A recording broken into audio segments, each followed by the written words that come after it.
João, capítulo de número 12. Verso de número 23, assim diz as Sagradas Escrituras. E Jesus lhes respondeu, dizendo: É chegada a hora em que o Filho do Homem há de ser glorificado. Na verdade, vos digo que, se o grão de trigo caindo na terra não morrer, fica ele só. Mas se morrer, dá muito fruto. Quem ama a sua vida, perdê-la-á. E quem neste mundo odeia a sua vida, guarda-la-á para a vida eterna. Se alguém me serve, siga-me. E onde eu estiver, ali estará também o meu servo. E se alguém me servir, meu Pai o honrará. Amém? Queridos, o capítulo de número 12 de João é um capítulo inicial de uma série de capítulos a seguir, que vão suceder o capítulo 12, que falam acerca da crucificação de Jesus, da morte de Jesus, da ressurreição de Jesus, da ascensão de Jesus, e também falam do outro Consolador que recebe o nome de Espírito Santo. E quem é Jesus? Pois Mateus, Marcos, Lucas e João falam de uma pessoa. Essa pessoa tem nome, é Jesus. Jesus é Deus encarnado, Jesus é Deus homem, é homem Deus. Jesus é esse personagem que veio mudar a nossa história e fazer história, dividir a história. Jesus é o homem da qual Moisés falou. Jesus é o homem da qual os salmistas falaram. Jesus é o homem da qual os profetas descreveram. Tanto que, quando Mateus, Marcos, Lucas e João foram falar do Cristo, eles demonstram muito bem claro que Jesus ele é aquele que devia vir e cumpriu a lei, encarnou a lei, tornou-se a palavra, encarnou a palavra. E quando Mateus, Marcos, Lucas e João viam a palavra que fora dita acerca do Cristo no Velho Testamento se cumprindo nele agora, então eles diziam da seguinte forma: para que fosse cumprido o que fora dito por meio do profeta, por meio do salmista, por meio do escritor, e assim sucessivamente. Porque Jesus encarnou, é aquele que deveria vir. E quando eu olho para João, capítulo de número 12, mais especificamente o verso de número 24, eu percebo o propósito / sucesso da obra de Jesus. Pois quando olhamos para Jesus, de fato, Jesus ele dá frutos para o Pai e dá frutos até hoje. E o verso de número 24 demonstra tanto o propósito como também o sucesso da obra de Jesus em gerar frutos. E Jesus diz, no verso de número 24, especificamente: na verdade vos digo, se o grão de trigo caindo na terra não morrer, fica ele só. Mas se morrer, dá muito fruto. O sucesso / propósito de Jesus na sua obra, onde ele dá fruto, está em sua morte. Ponto final. Jesus teve sucesso em sua obra. Jesus teve sucesso em gerar frutos por causa da sua morte. Ponto. É só isso. Do que Jesus está falando aqui? Ele está fazendo uma comparação. Ele está falando do grão de mostarda. O grão de mostarda, ele é ali, então, uma semente que eu vou plantar. E esta semente, ela tem um desafio. O desafio é romper a própria casca. Nas palavras de Jesus, é morrer para si mesmo. Pois se esta semente que foi plantada na terra, ela não romper a sua casca, ou seja, não morrer para si mesmo, essa semente não vai nascer e não vai frutificar. O que Cristo está falando é um paralelo acerca da sua morte e da sua ressurreição. O grão de trigo aqui que Jesus está falando é ele. Pois assim como o grão de trigo será colocado na terra, Jesus foi colocado no sepulcro. Assim como o grão de trigo tem que morrer, Jesus morreu. Assim como o grão de trigo morrendo, ele frutifica, Jesus ressurge e começa a gerar frutos. Então, do que Jesus está falando? Quando ele usa o grão de trigo, ele está falando de si mesmo, ele não está falando de outra pessoa. E eu não consigo encontrar outra planta, ou outro grão, ou outra semente melhor que Jesus poderia usar para poder falar de si. Porque quando nós olhamos para o trigo, o trigo, ele é um elemento primordial para fazer pão. E aí quando você vai para João, no capítulo de número 6, verso de número 51, o Cristo diz assim: eu sou o pão vivo que desceu do céu. Se alguém comer deste pão, viverá para sempre. E o pão que eu der é a minha carne, que eu darei pela vida do mundo. Em outras palavras, para poder edificar, para poder curar, para poder aumentar a fé, para poder salvar, para poder regenerar, para poder limpar com sangue, para poder trazer pessoas para os braços do Pai. O Cristo teve que morrer, pois se ele não morresse, ele não geraria frutos. É simples assim. Então eu fiquei pensando, como é que eu contextualizo João 12, 24? Como João 12, 24 se aplica a mim?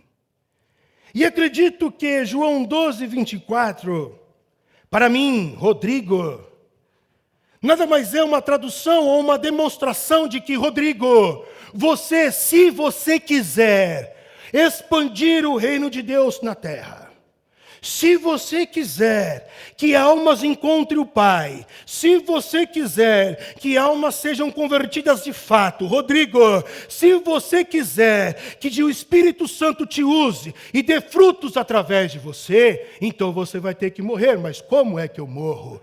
Quebrando 3 tipos de cascas que envolvem o universo humano: a casca do ser, a casca do ter e a casca do fazer.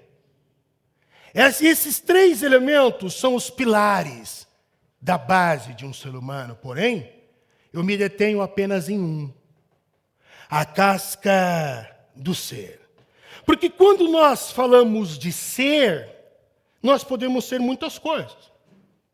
Por exemplo, para o teu pai, talvez você é uma nota. Então, se você já teve a experiência do teu pai ir na reunião da escola falar com o professor, e o professor mostrar o boletim, ele vê aquela nota vermelha, o pai não pergunta para você se você aprendeu o conteúdo. Mas ele fala: que nota é essa que você tirou? Quando você não é uma nota, talvez você seja o valor da mensalidade da escola. Você é um número.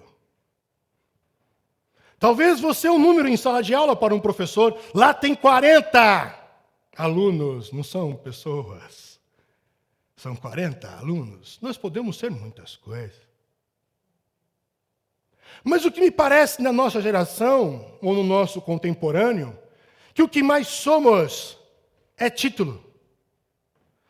Tanto que quando você vai conversar com pessoas, e você pergunta para a pessoa: qual é o teu nome? O título vem na frente: eu sou o doutor fulano de tal. Quando não, eu sou o coach fulano de tal. Eu sou o conferencista fulano de tal. Eu sou o líder do departamento tal. Mas qual é o teu nome mesmo? O que parece que hoje nós somos, e isso está impregnado, inclusive, nas redes sociais, é que nós somos um título. Só que quando nós falamos de título, nós estamos falando de função. E quando falamos de nome, estamos falando de pessoas. Estamos trocando os valores. O nome fala de mim. O título fala do que faço. É totalmente diferente. E hoje me parece que o que nós somos é justamente títulos. E quando abordamos o elemento ser, ele tanto é estudado na filosofia, como na psicologia, como na teologia. E na filosofia, ser dá a ideia de existir e de identidade. Na psicologia, ser dá a ideia do ambiente chamado casa do ego, da psique e das emoções, onde você administra essa bagunça chamada emoções. Ser na teologia dá a ideia de alma, e tudo que diz respeito à alma, e todas as vertentes e faculdades que envolve a alma. Mas quando eu permito este ser me enganar pela titularidade, pelo que faço, eu passo então a me achar superior ao outro. Ou melhor que o outro. E todas as vezes que eu deixo o ser falar mais alto, eu corro o risco de falar aquele versículo: sem mim, nada podeis fazer. Sem mim, a igreja não funciona.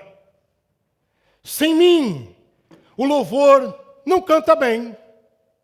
Sem mim, a igreja não é limpa. Sem mim, a cantina não funciona.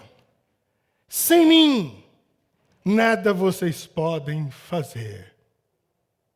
Porque eu estou deixando ser-me enganado pelo título que cria um pseudo-ser, que torna superior. Isso é bíblico? Sim. Tem um cara na Bíblia que vocês sabem que eu gosto muito, é meu amigo, Paulinho. Um dia eu apresento vocês para ele. Se vocês subirem ao céu, eu apresento. Se tu ficar aqui, não vai dar. E Paulinho, a Bíblia diz que ele era fariseu. Paulo era fariseu. A Bíblia diz que Paulo era influente na sinagoga. A Bíblia diz que Paulo era cidadão romano. A Bíblia diz que Paulo era conhecido no mundo judaico por causa das suas ações que botavam medo. Paulo, na verdade o nome dele era Saulo, era sinônimo de medo. Mas todas essas características que eu acabei de te falar, Saulo, ou melhor, Paulo, ele não gerou fruto em nenhuma dessas características porque estava enganado pelo ser, se achando melhor que um outro grupo aí, que era minoria, chamado de cristãos. Nós somos melhores que esse grupo, que essa escória de cristãos. Isto é uma seita, nós temos que exterminar. E nenhuma dessas características aqui Paulo foi bem-sucedido, frutífero. Mas quando Paulo morre para si, e quando Paulo quebra a casca do ser, aí então Paulo começa a considerar o seu conhecimento como refúgio, como lixo. Quando Paulo quebra a casca do ser e morre para si, Paulo se iguala no mesmo patamar das pessoas, então ele vem e diz: eu me fiz de tolo para os tolos, e de fraco para os fracos, e de forte para os fortes, e de judeus para os judeus, e de sábio para os sábios, entendidos para os entendidos, para que, de alguma maneira, eu possa ganhar alguém para Cristo. Ele que se coloca no mesmo pé de igualdade, não há diferença. Quando eu morro, eu me torno um igual. Quando eu sou alguma coisa, eu me torno um diferente. Mas quando eu morro para mim e permito a casca ser rompida, eu me torno um igual. E ao voltar para Cristo, é justamente isso que Jesus está nos ensinando. Ele está falando dele para ter sucesso nas obras, frutificar, fazer crescer, é necessário morrer. E Cristo morre. E quando Cristo morre, assim como a semente entrou e quebrou a casca, morreu para si, ela cresceu, Jesus agora ressuscita. E se Jesus não tivesse ressuscitado, como disse o apóstolo Paulo em 1 Coríntios 15, 14, é vã a nossa fé. Paulinho vem e diz: e se Cristo não ressuscitou, logo é vã a nossa pregação e também é vã a nossa fé. Os discípulos tiveram e foram testemunhas da ressurreição. E qual é o nosso papel em relação à ressurreição? Nós, como igreja na atualidade, devemos ter fé na ressurreição. A pergunta é: por que é que devo ter fé na ressurreição do Cristo? A resposta é simples. Porque quando Cristo morre, ele gera frutos. Então a sua morte e ressurreição são sinônimos de esperança. O que Jesus está querendo dizer é o seguinte: quando eu morrer, romper a casca de mim mesmo, eu ressuscitar, junto comigo está vindo um novo povo, a minha imagem e a minha semelhança. Vocês vão olhar para eles, e eles vão revelar a mim, vocês vão ver a mim neles. Morrer para si mesmo fez com que a igreja se tornasse parecida com Cristo. Este é o fruto de Cristo, fazer pessoas iguais a Ele. Este é o sucesso do Cristo. O sucesso de sua morte. É por isso que Paulinho vem então e diz assim, em Gálatas 2:20, já estou crucificado com Cristo. Não vivo mais eu, mas Cristo vive em mim. E a vida que agora vivo na carne, vivo-a pela fé no Filho de Deus, o qual me amou e se entregou a si mesmo. Mas eu fiquei pensando assim: Rodrigo, será que tu se parece com Cristo? Nesta hora, eu fui até o espelho. E eu fiz essa pergunta: Rodrigo, você se parece com Jesus? E aí eu queria jogar essa pergunta para você, para eu não me lascar sozinho. Uma pergunta retórica, de autoanálise. Você se parece com Cristo? Foi um espirro. Você se parece com Cristo?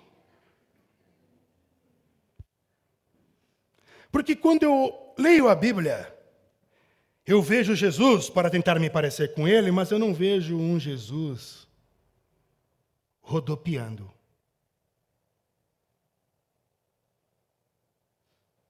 Mas eu vejo um Jesus perdoando. Porque quando eu falo de rodopio, eu falo de movimento. E a igreja hoje parece que só está esperando o anjo bater nas águas para ter movimento nas águas. Mas não consegue perdoar. Uma igreja atrás de movimento que não consegue liberar perdão.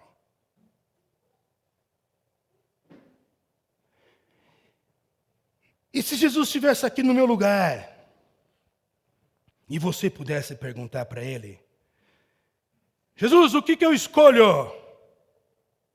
Rodopiar ou perdoar? Na tua cabeça, talvez rodopiar é mais fácil. o que você acha que Jesus responderia?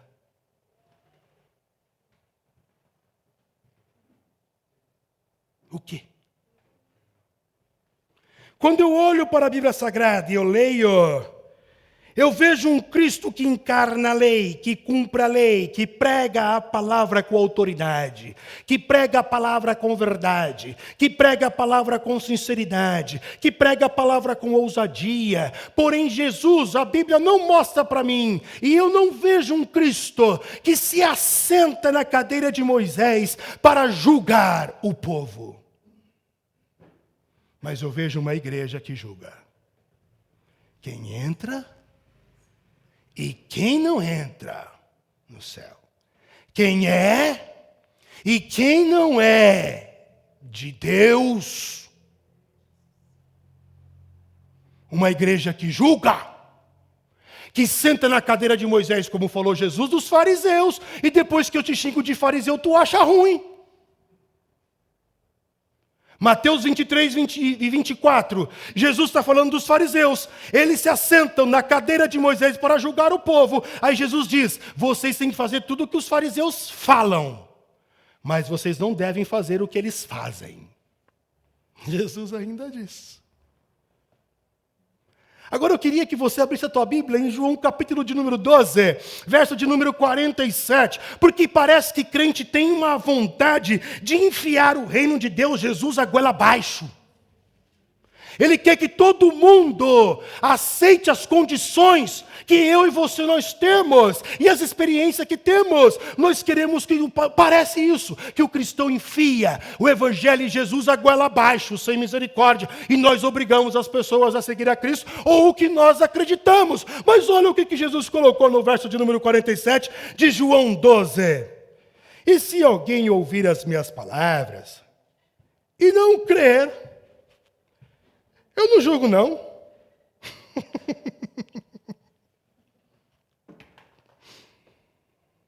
Porque eu não vim julgar o mundo, não. Mas a igreja se coloca no lugar de Moisés, né? E nem o Cristo se colocou para julgar. Eu não vim julgar o mundo, não. Eu vim salvar. Igualzinho a igreja. Quando eu olho para o Cristo e leio a Bíblia, eu vejo um Cristo falando a verdade, mas é uma verdade com misericórdia, pois toda e qualquer verdade dita sem amor e sem misericórdia é opressão. É opressão. Toda e qualquer verdade dita sem amor e sem misericórdia é opressão. Quando eu olho para a Bíblia Sagrada e eu vejo um Cristo que veio salvar o perdido e não jogar o perdido no inferno. E a igreja seleciona, né? Quem fica, quem não fica, quem sai, quem não sai, quem entra, quem não entra. Então eu volto à pergunta. Rodrigo, você se parece com Jesus?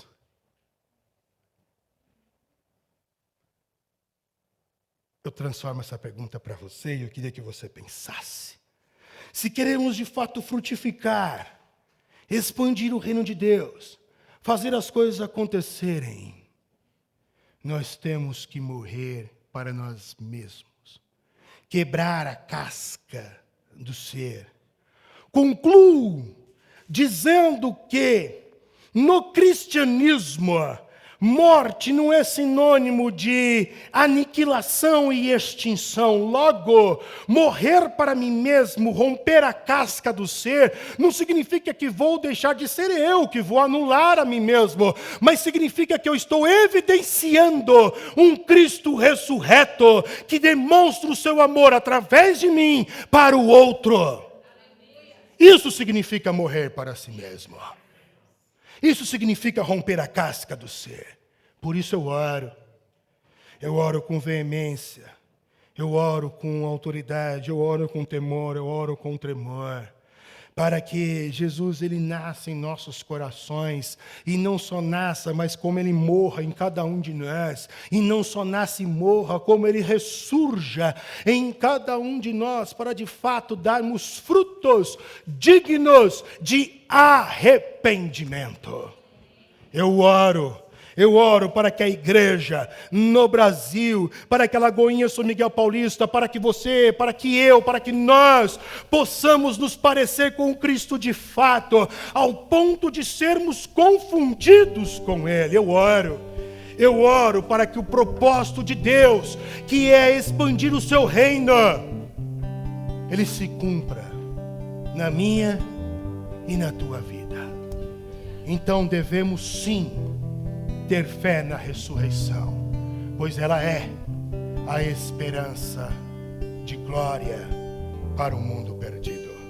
Deus os abençoe.